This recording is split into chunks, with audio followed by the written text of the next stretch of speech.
Ken and Jason and Jordan. All right, we're going to jump in.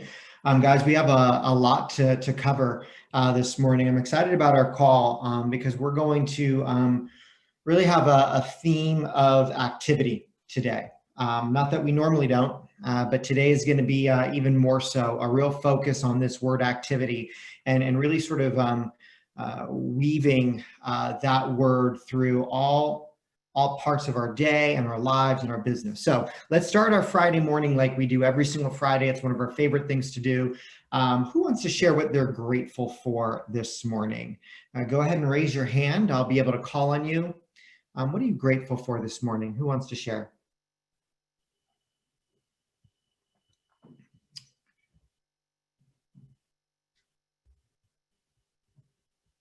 There we go. There's a hand. Kim. Good morning, Chris. Good morning. I am really grateful for your vision for the team, and I'm super grateful for systems because as someone who is a PTO mom and a friendly neighbor who could help you take a look at a house, I never really saw myself as a business person.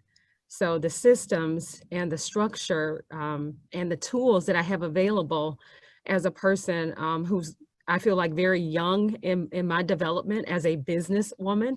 I'm super grateful. So even when I'm afraid or uncertain, I have an amazing team that you've created that I can reach out to, but I also have things that I can reference and use all of these things for my growth and development. So I'm trusting the system and the tools, even when I'm afraid. I love it. I love it, Kim. Thank you. Thanks for that gratitude. You know, it's interesting. You use the word system. I was on the phone yesterday with an agent, not at our company, not in our organization or team. He was just talking about how up to this point in his world, in his life and in his business, he's always chosen brand. And you realize that although he loves brand and he comes from a marketing background, he is missing systems. And he looked at our company's growth and our team's growth and certain agents, even within a smaller team's growth. And he said, what I recognize is what I thought I was going to get with a brand, you have gotten with systems. So that word has come up again and again and again. And I shared with him actually a story, and Ken will appreciate this because we attribute this to Ken and his awesome ops team as well, Ken Van Every. But I said, you know, just because the system is there doesn't mean we're going to use it. And I shared the story of Ken Van Avery as he jumped in and he launched and said, well, this is awesome. And then one day his operations director said, well, gosh, it is awesome, but you have to plug into them. And they came up with the expression, if you bought the shirt, put it on, right? If you bought the shirt, wear it. And I told this other agent, and I said, you know, you could have all the systems in the world, but if you don't put the shirt on, it's not going to do you much good. So we love that you're wearing the shirt, Kim, and jumping in and plugging in. So thank you for that. Martha, want to share some gratitude this morning? Yes. Good morning, everybody. Just wanted to say a big shout out to Katie Benson and my coach, Sedalia. Thank you, ladies, for just being in my corner. Last couple weeks, had some challenges, and they were just there. I was able to lean on them, and they walked me through, you know, some stuff that I needed to handle, and I just really appreciate them. So thank you, Katie. Thank you, Sedalia. Love that. Thanks for sharing, Martha. Thank you so much. Jason Levinson. Hey guys, hope you guys are having a good morning. I want to actually say thank you to the same people, Katie and Sedalia, for just reminding me why I'm doing this. My activity, funny enough, that we're having our call today about activity. My activity has been lacking in the last, 3 weeks. And Katie reached out and reminded me why I'm doing this, and it was very much needed. So I appreciate her. Well, that's awesome. And it's funny, you plug into a Y and a listing shows up. So congrats on that new listing, by the way. Thanks. Jordan, want to share some gratitude?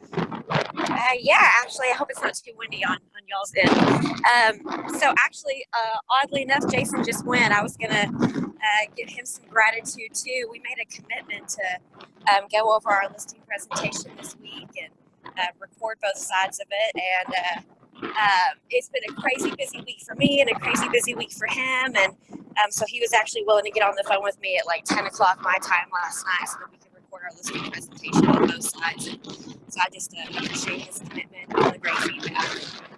Anyway. Love that.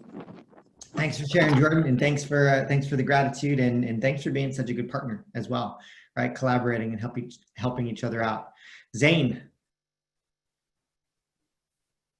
Yeah, so this is Zane with the Booger Group in Austin. I just wanted to give some gratitude to the team. Ashley Major on our team, she's an agent in launch right now, and she's in her first month of launch, and she got her first listing appointment last night, and it's for a really significant listing. I think will probably be like a 1.6 or 1.7, and she got that last night. So just gratitude for her for jumping in. Like, even with 3 young kids at home, she is in there and she is doing the work whenever she can at night. Like, she is pushing. So just gratitude for her. Love that. Love that. That actually, right, that's a demonstration of some of our values as well. So let's transition there, guys, and let's talk a little bit about every single week. We take a moment and say, hey, what are our values? What are our core values? That major value of growth, and that growth incorporates giving and relationships and opportunity and wealth and thanks and humility. Where have you seen our values demonstrated? What's interesting is even through our gratitude, you saw some of our values. Holly. Good morning, Chris. I would like to really brag on Chip Williams with the Chip Williams Group, a new team in Tallahassee, Florida. He and his team members are in launch, and we've had some really phenomenal sessions around talent and setting up the team, and he is so open to growth and making changes, and it's really impressive and an honor to be in business with him. Yeah, I love that.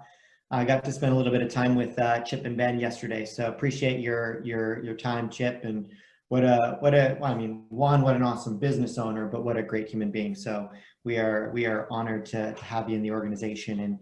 And Florida's coming on strong. We have a lot of production coming out of Florida right now, right? Multiple teams, different cities. Probably going to give Texas and Oregon and Washington and some of our other states where we're super deep a run for sure. So, Katie. Can you hear me okay? Mm-hmm. Awesome. So I got a couple of people to recognize for our values. Todd Cleaver being one of them. We had a conversation on Tuesday, and the guy is just so open and willing to growth and looking at things differently and really transparent about, hey, you know, this is what I'm challenged by. And we had a great conversation just around how to move through it. So I want to recognize Todd for his willingness to grow, and John Robert for giving. I'm sure that doesn't come as a shock to really anybody on the call, but like, he's always so willing to script practice or be an accountability partner. I think he's got 4 or 5 partners that he's engaged with on a week-over-week basis, and he's so intentional about his target and hitting his target, and I so just appreciated that. And Kim Johnson, she's actually, her and Lori Belair are both getting certified to teach Quantum Leap. And I think that is just amazing because both of them have a heart for kids and kind of helping kids that, you know, didn't get set up with the best, you know, overlay in the beginning of their lives, just like giving them hope and future, you know, dreams and goals. And I just think it's so amazing in their hearts for these kids that are maybe underprivileged. So thanks, you guys. I appreciate you. I love that. I love that. How about one more? Is that you, Carter? Yes, it's me. I think my name's not. Yes, it is. Yeah, so I'd like to recognize the coaching team for giving, for opportunity, for humility. You know, we've been working really hard over the last. Well, I mean, we're always working really hard, but over the last a few weeks, month or so, we've been really zeroed in on ways that we can improve what we're doing as coaches to help translate to our partner team. And so just for them, I'm willing to kind of dig in, get better at the craft of coaching, and to deliver it to the partners. I just want to give them a lot of credit and kudos for trusting the process and moving forward. Awesome. Awesome. Thanks for sharing, Carter. All right, guys, we're going to jump in. I came across a Churchill quote, and it made me think a lot about what we're doing. Churchill one time wrote these words. He said, "We shape our buildings, and then our buildings shape us. We shape our buildings, and then our buildings shape us." What does that mean? But as you hear that, we've done some deep study of Churchill over the last, probably a couple months. Alex, what does that mean to you? I liken it back to the Ben Kinney, the bucket and the water, right? So our thoughts are the water, but it's shaped by the bucket. So it's our parameters that we put in between, and we allow our thoughts to expand to those parameters. So if you are constantly looking at yourself as a failure, you're going to show up as a failure in your world. If you constantly look at yourself as a success and a growth opportunity, you're going to find in those failures ways to become better. I love that, Alex. Thank you for sharing. So we shape our buildings and our buildings shape us. Alex brought us back to Ben's bucket, right? What does that also tell you about environment? We shape our buildings and our buildings shape us. Who wants to share something about the word environment when they take that word and couple it with Churchill's statement? Joel? Hey, Chris. I mean, I think it's kind of like we create the world around us, and then we kind of become what is that world that we've created and put ourselves in. So if we create, really great and put great people around us, and I feel like that's what we end up becoming, and vice versa. Yeah.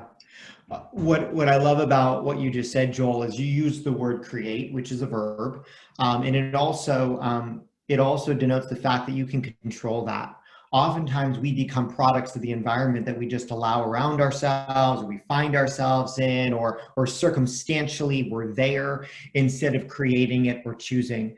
I heard a really great analogy this week that I wanted to share with you, and initially my reaction was I breathed in and I held my breath, right? Because they said, think about. And some of you may remember this as children. Some of you may remember this as parents. We have both spectrums of people on our call today. When you first learned to swim, how did you do it? Anyone remember? Some of us may have eased our way into learning how to swim, but other people not so much. Pam, how did you first learn to swim? I was actually thrown into the pool and they said sink or swim. So there it was. I love that. Well, Pam, it is probably the best way to learn to swim, or at least the fastest way to learn to swim. Why? Why, Melanie?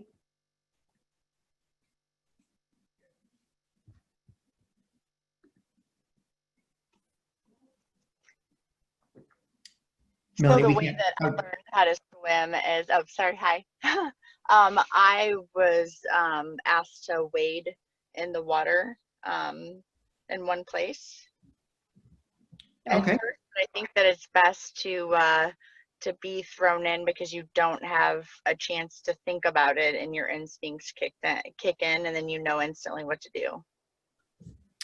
Well, I would agree with you. And here's why. When we're thrown into the water, it's not comfortable, is it? Honestly, as a parent, was it comfortable for you to throw your kid in if that's how you decided to teach your children how to swim? No, it's not comfortable for you, and it's not comfortable for them. But let's think through that. What happens if no one threw us into the pool as a child?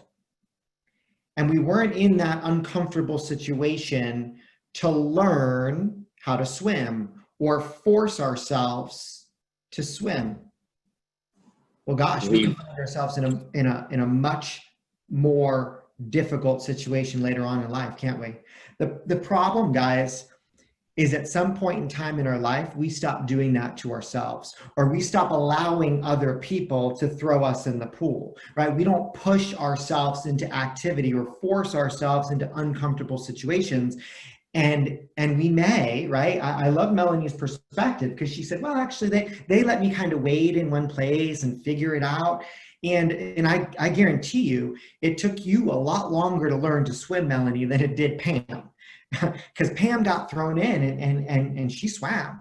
You know, I'll share that I put my kids through swimming lessons because I think it's a critical right skill to learn, and we're around water a lot as a family. And my youngest daughter just was not learning how to swim until one day, no joke, in Costa Rica at our pool. I was tired of it. Like, not frustrated, tired. Like, I didn't do this out of frustration, but she needed to learn. And guess what I did? I threw her in the pool. Now, I was right there, right? I was right there to pull her back out if she didn't swim. But guess what happened?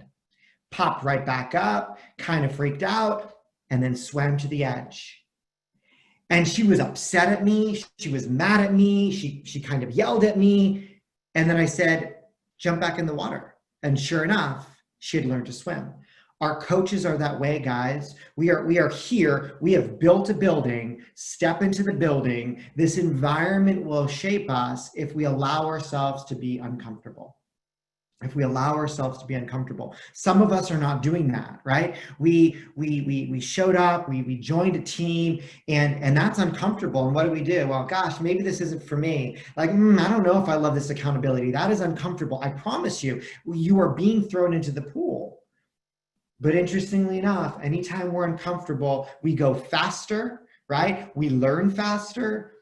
And if we stop putting ourselves in uncomfortable situations as we get older, then we've already shaped our building. The building's going to shape us, and there's not going to be any changes. But we're all here for change in one way or the other. So, right, jump in the pool or let someone throw you into the pool. But all of us should be a little bit over our heads right now. Fair? Which brings me back to a conversation. Holly, did you want to say something? Well, I think you set a great example of this. You know, we're working on a project right now, and you looked at me the other day and you said, oh gosh, this is out of my comfort zone. And you realized that you were growing in that moment. And I don't think we often look at Ben or you as people that are getting outside of your comfort zone because you are leaders, yet you're still doing that every day. And I think that's important for everyone to hear. That's fair. Yeah, I think the words I said to you as I looked at you, I said, you know, I'm really uncomfortable with this. Part of this scares me. I'm not sure I want to do this, right? Like, and I'm well, like I'm in the deep end already. So that ship sailed. And what you said is, and right, we all help each other. You said, well, here's what I'm going to hold you accountable to doing. You're going to reach out to these 4 people, at which point I did. And guess what? Now I'm in the deep end. Like there's no raft to hold on. I need to swim out of that water. So I think that's a great example, regardless of what it is. And some people might say, Chris, that's not a big deal. Why are you uncomfortable? We're all different. We all, and we're going to talk about personalities in just a minute. We all have certain personalities as well. And sometimes we actually allow our personality to dictate what we do or don't do, what we're comfortable with or what we're not comfortable with. So I think that's really fair. Holly, thanks for bringing that up and making me uncomfortable. Awesome. So 3 weeks ago, maybe 4 weeks ago, I told this story or explained a little bit about what Dave Jenks had said in a session he did with us. Remember, he said that that Navy SEALs train for 18 months. And then what happens after they train for the next 6 months? They train for 18 months and they do what for 6? Who remembers the word? Deploy. Deploy. Thank you, Katie. I think that was Katie. Deploy. Then they deploy. What does that word mean? What does deploy mean when you hear that word? Trisha. Take action. I like that definition. Yep. Take action. Yep. And Kim, did you want to say something? Oh, I lost your hand. There you go.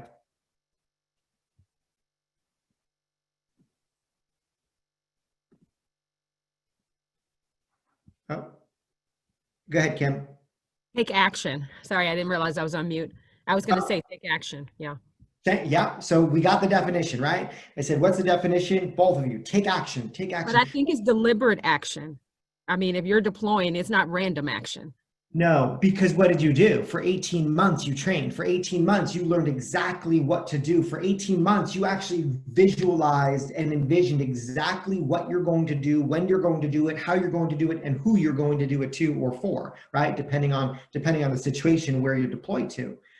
We have to deploy, right? In our world, our 18 months of training happens on the job, right? We jump in and there is training and there is coaching. Are you standing up for are you showing up for daily stand-up? Are you showing up for script practice? Are you showing up for hangouts?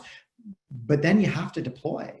You have to deploy. Are you showing up for Power Hour? See, it's interesting to me, and I shared this 3 weeks ago. Man, we have incredible attendance for stand-up. And then what happens?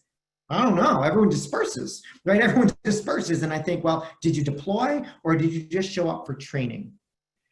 Guys, after that session, I had an awesome email from one of our partners, Jason Keating. And Jason, are you on the call? Jason, raise your hand so I can I can unmute you if you can. And Jason said, there we go. Hey, Jason, can you hear us? Or can you speak real quick? Yeah, can you hear me? Awesome, I can hear you. Yes, that's awesome. So Jason, maybe share with us, what does deploy mean to you? And perhaps why do you have a very real definition of deploy? Why don't we start there? What does it mean to you and why does it mean that to you? Yeah, so I agree with the definition of taking action. So like you said, you're training for, period of X to Y to go do something definitive with an attached purpose to it. I think that's the deployment. Yeah. So,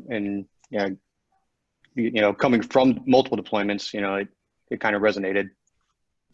So share with the group why that word means something to you. What is your background? Who are you? Yeah, so I joined the Marine Corps right out of high school. So I left at 19, and then I spent probably the next 14 years through military service, and started in the infantry, and then I worked my way up into the Marine Corps reconnaissance community. And my last deployment was as a team leader, operating a team of reconnaissance marine in Afghanistan. So you lived deployment. Guys, we're talking to someone who not only went through the training, but was actually deployed. Now, the actual definition, right, the military definition of deploy is to move into position. And that could be moving troops into position or moving equipment into position. But here's the point. It's moving into equipment for military action, right? It isn't just to move it, but if you're deployed, there's a reason why. There's a reason why that training happened. It's moving into position for military action, moving for action, right? That's why I love, right, Trisha and Kim said it's action. So you shared with me something that I actually just loved, and we're gonna jump into that. What I might say is, just on a side note, Jason, like you have taken your history of understanding what deployment is, and you've applied it to real estate since you've joined us, and it has been awesome. I know that prior to the place world and experience world, FSBOs and expireds, not something you had done, and yet you jumped into Power Hour and you jumped into stand up, and I think it was last week. Marley sent me a message and just said, the guy is killing it, right? He set 4 listing appointments, took a $1.1 million listing. Like you deployed, you trained and you deployed. But you also said this to me. You said that in order to train at a higher level, you had to train at the basic level. What does that mean? Like, how do we relate that? And what does that mean to you in the military? And what does that mean to you today? So it was really something that I didn't understand until I got older.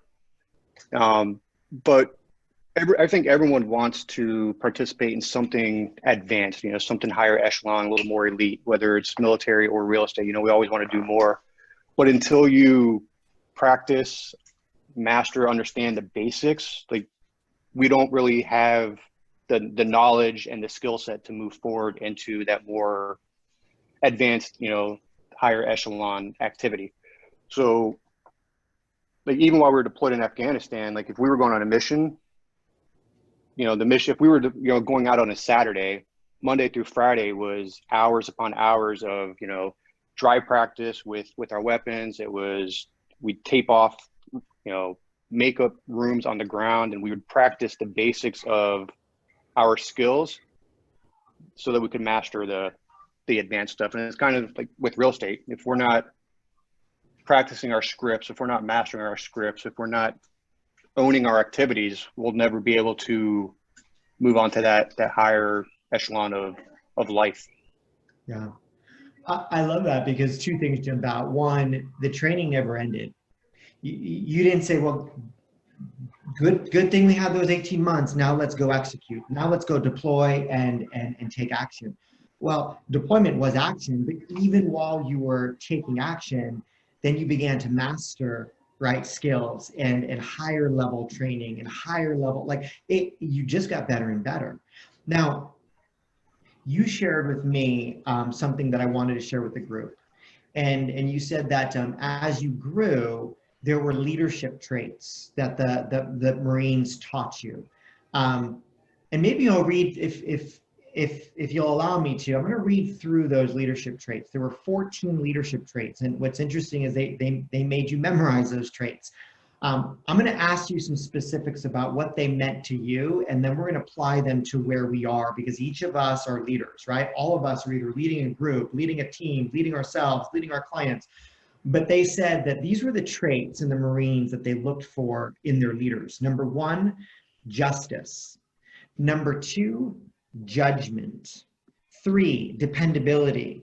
4, integrity, decisiveness, tact, initiative, endurance, bearing, unselfishness, courage, knowledge, loyalty, and enthusiasm.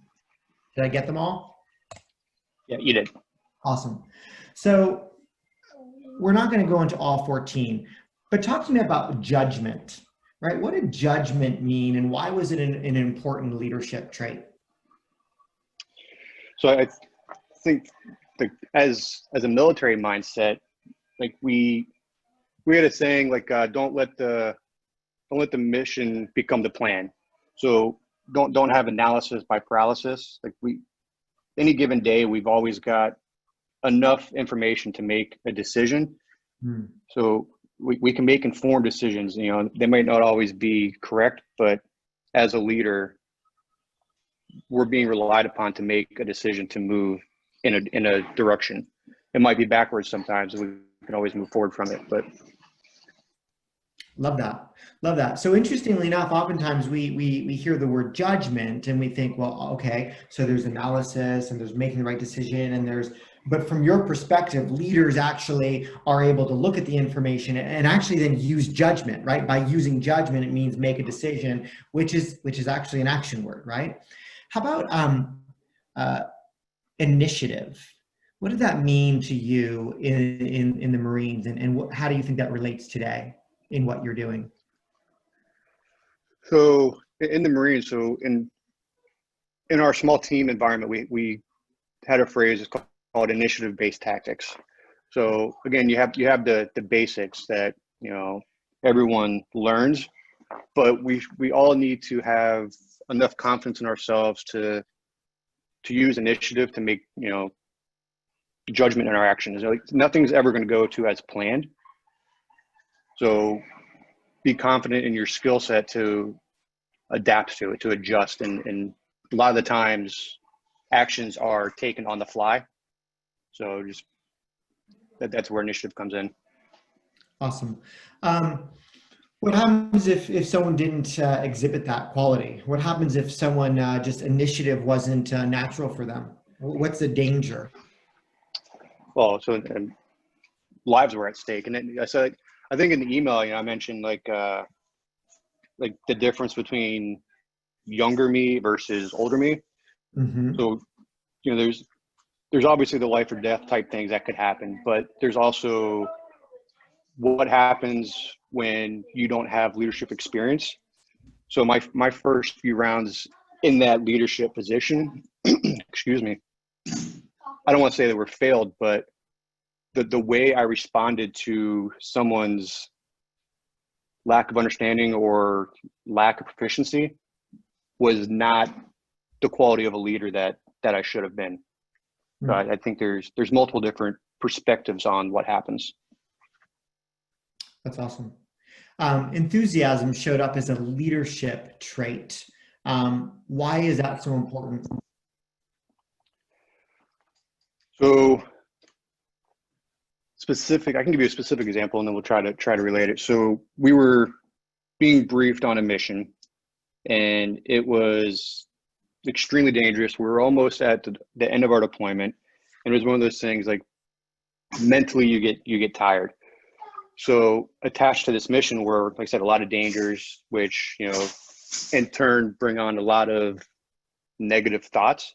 So if as a leader, if you're not enthusiastic and positive, your negative energy is going to be pushed upon your team, and then it's just a downward spiral from there. So we had to, like, 4 of us leaders, team leaders, got pulled into an office, and we'll call it, you know, like a casual debrief about how we were responding, to where we had to go back out and adjust our mindset and our level of enthusiasm towards the mission.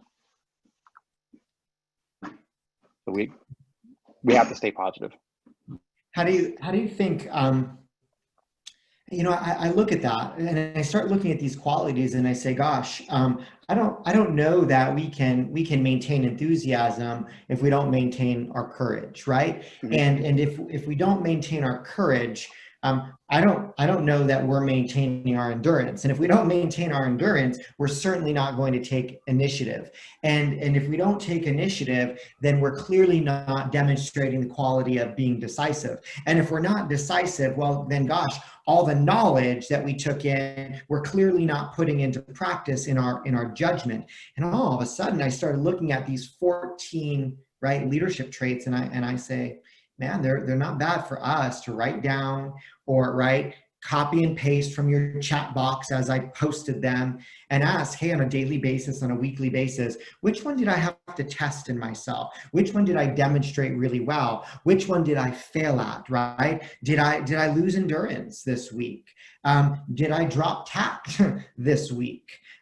Was I not dependable? I want to talk about that last one with you, Jason, because it may be my favorite. I don't know if I'm allowed to have a favorite, but what was dependability? How important was dependability in the Marines, and how important is dependability today? So if you're in a leadership position, like there's people in the military obviously depending on you for their life, right? You know, and then there's, you know, their families depending on everyone involved to make the right decisions, and, you know, justice, judgment, they all fall into place. So dependability, I think, just as a human being, right, whether it's military, father, husband, wife, whatever it is, like if you're not dependable, like you can't move forward. There's just no lack of trust. So I think, you know, to transfer that to real estate, you know, our market centers have, you know, they depend on us, we depend on them, but the people who come to us to work their real estate needs, you know, who are trusting us with hundreds of thousands to millions of dollars, they depend on us. And if we're not growing in these 14 traits, if we're not excelling in them and we're not holding ourselves accountable to them, then we're not dependable. I think it's a highly crucial word. It's a trait that we can't fail on. You know, what's interesting, Jason, is I think dependability, whether we're operating as a single agent, we need to be dependable. We need to be dependable to ourselves, right? We need to remember why we're doing that, right? Speaking of Jason Levinson said that, hey, you know, the last 3 weeks, I may not have been dependable to myself around the activities that I was doing, and I'm going to make a commitment to be dependable. Awesome. On a team, like a team doesn't function without dependability. If we can't depend on someone to do what they said they were going to do, the fact is if I show up as not dependable, right, there's no point to be here. Like dependability is one of those that probably, to me, the reason why it's my favorite is because if we're dependable, everything else will fall into place. Like we can't be dependable if we don't follow those other leadership traits as well. And it's probably dependability leads to consistency, and I just believe consistency of action is the root and the foundation of all success, regardless of what we're doing in life. Whether it's the Marines, whether it's real estate, whether it's life, whether it's death, whether it's inconsequential, dependability and consistency are so critical. So, first, thank you, right? Thank you for all you have done. For all of us, and thank you for being willing to share these leadership traits, this lesson that you learned right years ago that now show up in our world as so valuable, and it's awesome to see you plug in, right, jumping into the pool and actually saying, hey, these 14 leadership skills that I learned back at the Marines, I need to have these 14 leadership skills right now today. So thank you for sharing with us today, Jason. Thank you. Yeah, absolutely. All right, guys, let's continue this conversation of action. And here's something that we may not think of, but I want you to write this down if you have a pen. It's a simple equation. It's action equals happiness. Action equals happiness. Probably a year or so ago, I shared with you a book. It was called The Happiness Equation. And Neil Pasricha wrote that book. He recently did an interview, and he said this, and it stuck with me, and I want to have a conversation with you around this topic. He said, here's the problem. We oftentimes link our happiness to how motivated we are, right? Like we're really motivated about something, and that motivation leads to our happiness, right? Our excitement, our energy. And we grew up thinking that if we're motivated, we will then take action. But he said the problem with that is that means we have convinced ourselves that want will lead to do, right? I want this, so I'm willing to do this. Why do you think that's a problem? Why do you think that's a problem, guys? Who wants to share? Why do you think that a belief that motivation leads to action is a problem? Or why could that be a problem? Georgie. Because there's no plan around it. Okay. So there's no plan around just purely being a desire. Yep. I like that. I like that a lot. Ken. Yeah. So, we hear this a lot. Hope is not a strategy. So that doesn't create the details.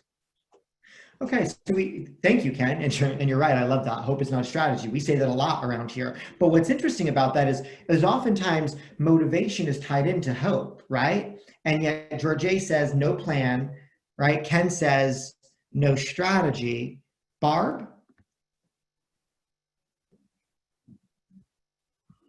Well, it just seems to me that there's a huge gap between what we want and what we do, because our brains are busy all the time. So it's also point far from bold that says maybe, I don't know, I can't remember hers, but the song that I always sing, you think it, then you feel it, then you do it. So the action part doesn't come from mind as much as it comes from heart. And want, just the definition of that word, I think, would be more at a brain level. And that's not what takes us to action. Yeah, I like that. I like that. And one more comment, Carter?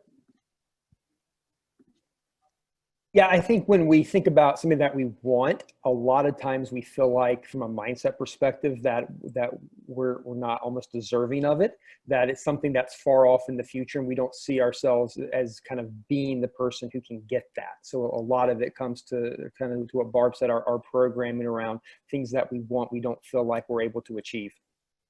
Yeah, you know how this shows up in life? I'm going to give you a couple examples. right? You get this kind of idea that maybe I'll run a marathon, and you think, oh my gosh, here's what I'm going to do. I'm going to go out and I'm going to buy the most incredible running shoes, right? Or you think I'm going to get into biking, right? So I'm going to go out and buy the most beautiful carbon fiber bike. I'm going to get the awesome, right, shoes, and I'm going to get all decked out in my spandex or whatever you're like. I guess it's not spandex, but whatever. And the point is we think that those shoes will lead to us training, right? We think that the bike and the outfit is going to lead to us biking. And what happens? What sits in your closet? The shoes. What sits in the garage, Katie? The bike. Yeah, because here's the deal. Motivation does not lead to action. Action leads to motivation. Here's the deal. The greatest way to start training for a marathon is doing what? Go for a run, right? With the old sneakers that you have, or I say sneakers, some people say shoes, right? With the old shoes that you have, right? In the interview, Neil said this. They said, "Gosh, people think that a great idea leads to writing a book. However, the opposite is true. You know what leads to writing the book? Writing. Like writing, and as you write, the idea shows up and the book happens.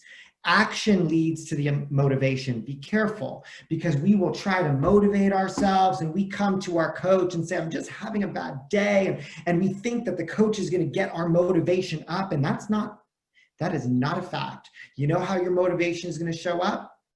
Go out and work. Go out and do. Doing leads to motivation. You know, for 20 years into this business, the most motivated agents I have ever met, right? And I'll tell you, motivation absolutely does lead to results. But the most motivated agents are motivated because what did they do? They went out and did. They went out and worked. They saw results, or they saw potential results, and that led to motivation. The action creates a momentum that will be hard to stop, guys. We have to get into activity. This is a scientific fact. An object in motion will do what? Who knows, right? An object in motion will stay in motion. Stay in motion, unless what?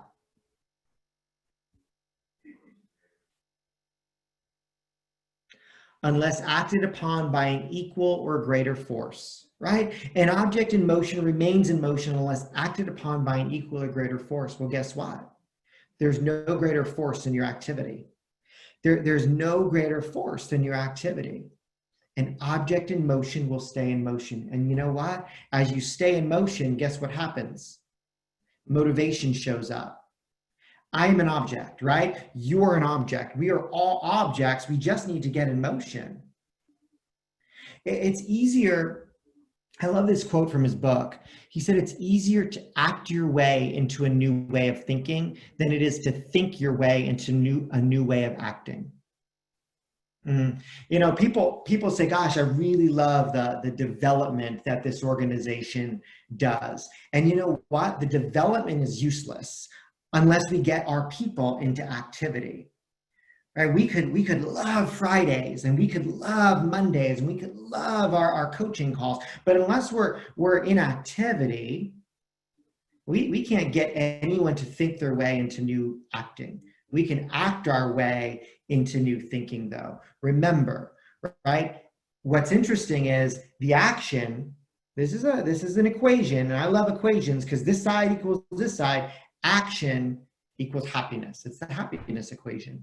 Action equals happiness. So look at your last week. Look at your last 2 weeks. Look at your last 3 weeks. You know, it's interesting, Jason. I bet you're happier today, and I'm not making a judgment, but I bet you're happier today than you were 3 weeks ago, or 2 weeks ago, or a week or two into less activity. We get into activity, and guess what? Movement. We've talked about that too, right? The science of movement. Movement itself is chemically, physically, emotionally positive. But forget all that. I mean, that's all important, but it's also positive for our business, right? Action equals happiness. Fair? Now, what can happen? What can happen if we get stuck in doing the same thing over and over and over and over and over again without developing, without changing? What does that lead to? What word comes to mind when you think about that? Insanity. Yeah, that is one. Yeah, actually, Miriam said insanity too. Burnout comes to mind. Charlotte says. Alex is boredom. That Alex would say that. Yes, Alex doing anything for too long, right? I know, has a tendency to get bored. It is called a rut. Ah, there we go, Barb. Rut. It's a three-letter word. Rut. And I think this is a danger for some of us, right? Some incredibly high producers end up in ruts at times. It's interesting, just a lot of new writing is coming out about, right? We have been so focused, and I want you to be, right? Like, you don't hang up in the middle of this conversation, or you'll go home thinking something different. Well, you're probably all home, but there's a lot of conversation around focusing on one thing and one thing and one thing and one thing and one thing, right? That is a fact. We need to do it.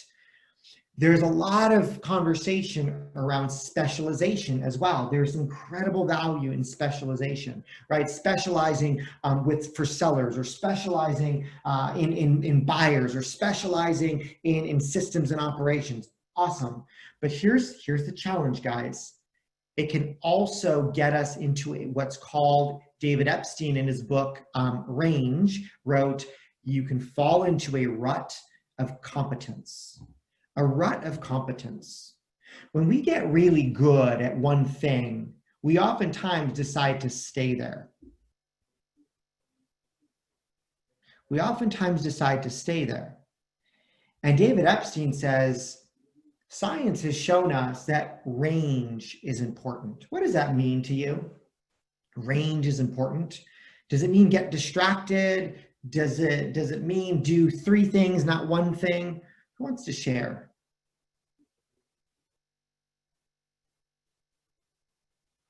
What do you think, guys?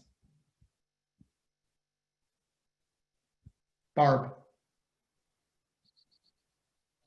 I'm just thinking about that. Like, if you had a person who maybe was a listing specialist or something, they could get in a rut by always talking to the same people, same type of client, but they could expand their range by working into a higher price point, doing luxury, improving on their skill set to try something new, to say, can I be better at what I do? Instead of just saying where I am and what I'm doing in this specialty is okay. Yeah, what he said in his book, Range, he said, you can get caught doing something because that's what you've always done and you're good at it. You were the best at this. But the world changes around us. If we're not constantly being willing to change with it, if we're not constantly being willing to get better, if we're not constantly looking at our skills and questioning our range, we can get disrupted. A lot of real estate agents, a lot of businesses, a lot of companies, a lot of teams are getting disrupted because they're not questioning or looking at their range. And then what happens? You were the former top producer. You were the former, and the only reason why you were former is because we stayed doing the one thing that we were just good at. There's a quote, Condoleezza Rice said, I firmly believe we should never be the former anything, right? Like, just think by nature of the fact that I was the former, well, be careful. We get stuck, right? Back at what we were good at because it's comfortable being good at something. What also happens, guys, is we tie our identity to what we're good at. And we can pick identities in life based on what we're good at or maybe even not good at. And in his book Range, there's some really difficult conversations. I'm going to share one of them with you. He said in his book, he said, we can begin to pick identities in life like, well, I'm creative, or I'm just not creative. We can pick an identity in life saying, hey, I'm an addict. I'm not good at. I'm overweight, right? I'm not a winner. Like, our identities can be chosen by us based on who we've been, right? Because why? We were not willing to change our range. We can begin to get scared that we can't change. And that's where I said we'd come back to this conversation about personality. See, I've always said it doesn't matter what your personality is. You can be wildly successful in real estate. It doesn't matter if you're reserved or shy, or guys, I've shared this openly before. Like, I grew up as a very, very shy kid. In fact, everybody would say, even my parents, right? They had an outgoing child, and then I had a shy child, right? My personality was, I didn't even like to buy candy at a store because I'd have to talk to the person behind the cash register, and I wouldn't do it. I would give up candy. Shocking, I know, but I would give up candy because my personality, well, I was shy. In his book Range, he says personality is the unintended side effect of identity. I'm going to say that again, guys. Some of us believe that we're stuck with our personality. And actually, some people don't like to have a conversation about this because they think, well, no, you're being incongruent with who you are, right? You are this. Be careful, right? Identity or personality, right? Personality is the unintended side effect of identity. Identity is how you describe yourself and shapes your behavior. And over time, that becomes your personality. Public speaking, for me, that was not in the cards because I was shy. Now, interestingly enough, right?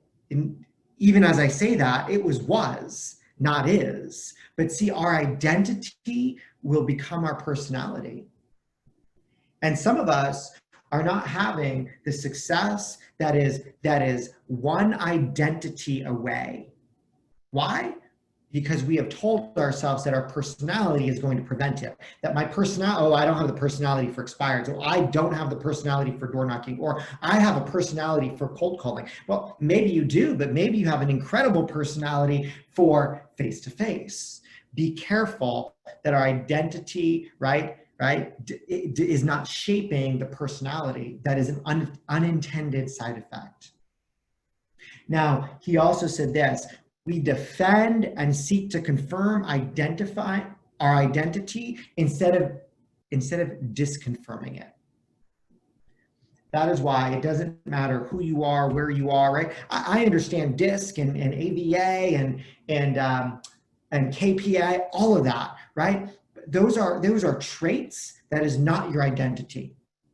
That's why I struggle when people say, hey, I'm a D, or I'm an I, or I'm an S, or I'm a C, and that's why I'm responding that way. That's a challenge, guys. Be careful. It's good to understand where we are today, but that's why I believe that can change, right? Katie will tell you, first time I took one of those personality assessments that she sent me, I was a completely different personality assessment than of today. Am I not, Katie? Right? I mean, on paper, if we only looked on paper.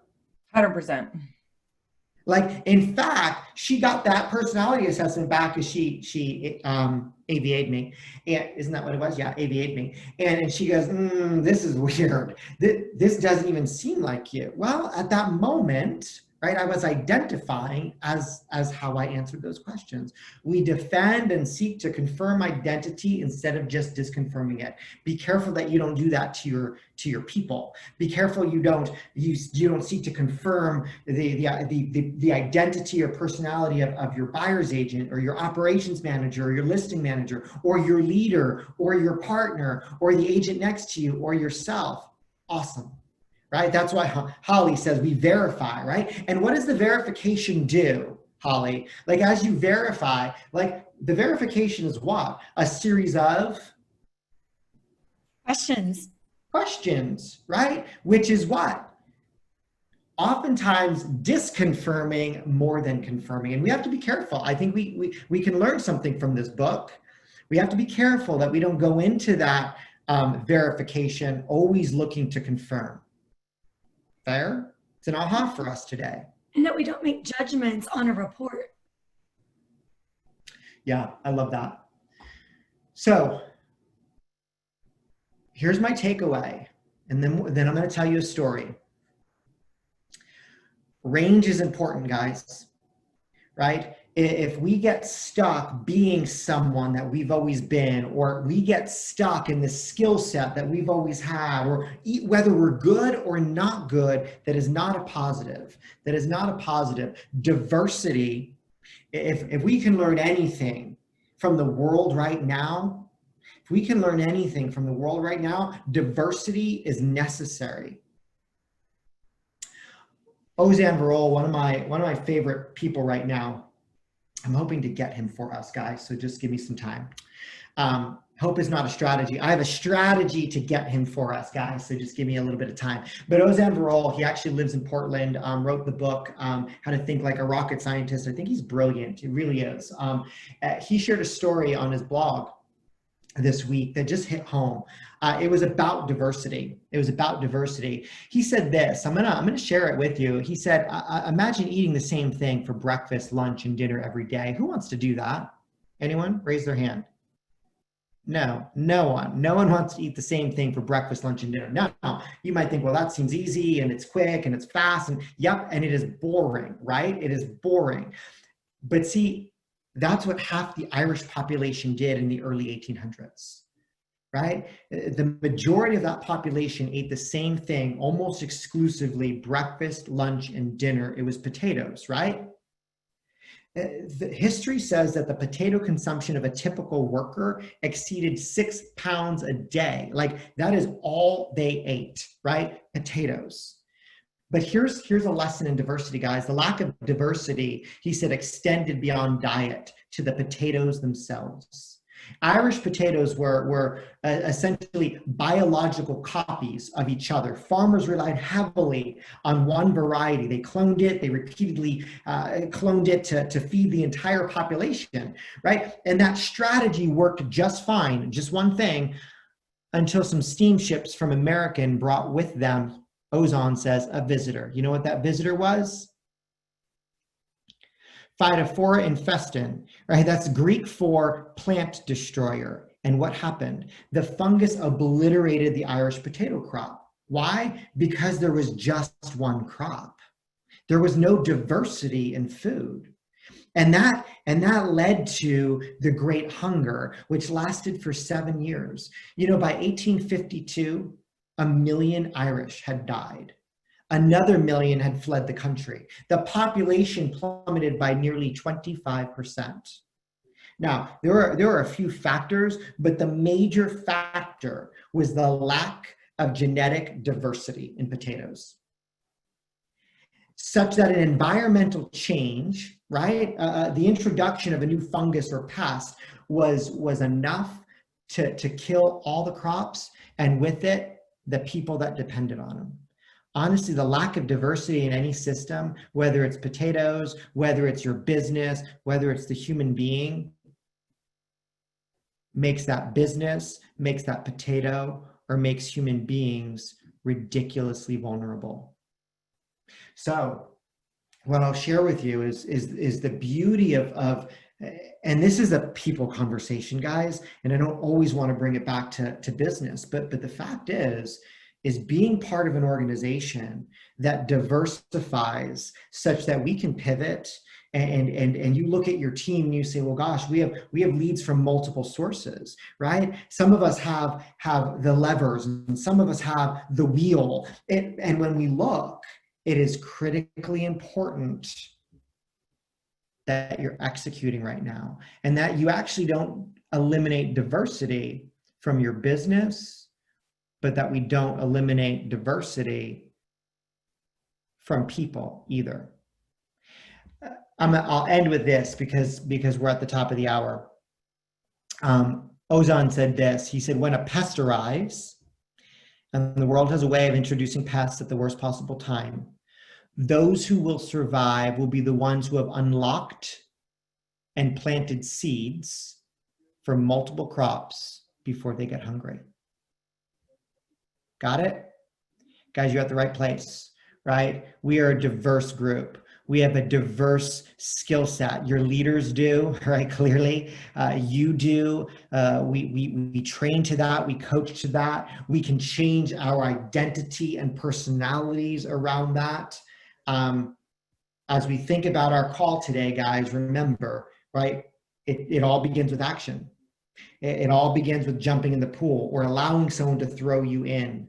Don't forget those leadership, right? Those leadership lessons of justice and judgment and dependability and integrity, decisiveness, tact, initiative, endurance, bearing, unselfishness, courage, knowledge, loyalty, enthusiasm. And remember, motivation doesn't lead to action. Action leads to motivation. Right? And when you're motivated, you're happy. So action equals happiness. That's our equation for the day. All right, guys, it's the top of the hour. Thank you for spending some time with us.